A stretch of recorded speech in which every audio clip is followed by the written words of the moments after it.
hon dam pa hon I na kamu chil pan in khem na mei pi in hon tuam zel ma le gam siang tho hoi dan hon mu sak zel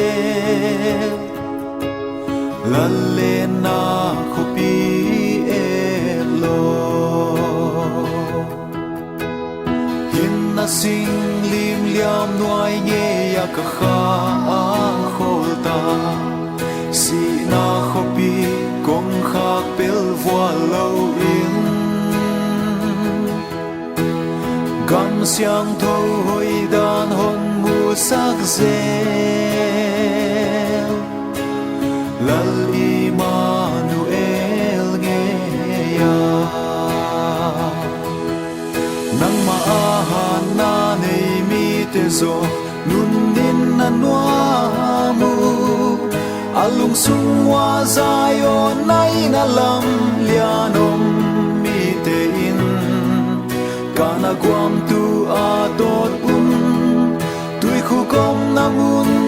aswak sak zel hi zayona kapatia ma hong kilang zelu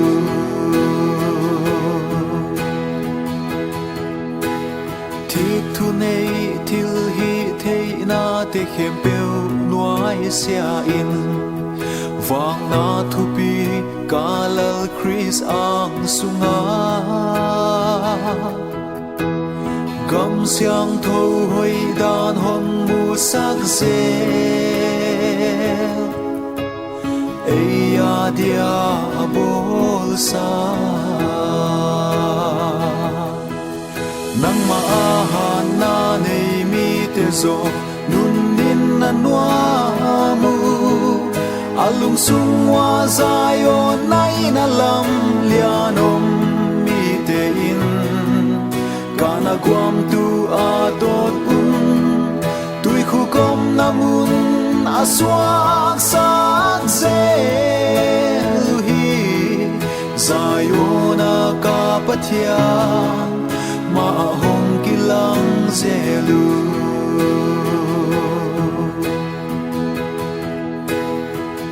na sing lim liam nuai nge ya ka kha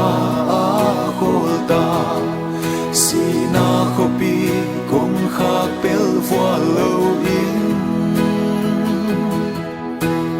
gam siang tho hoi dan hon mu sak zel lal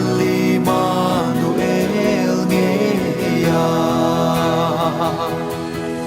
nang maahan na nei mi te zo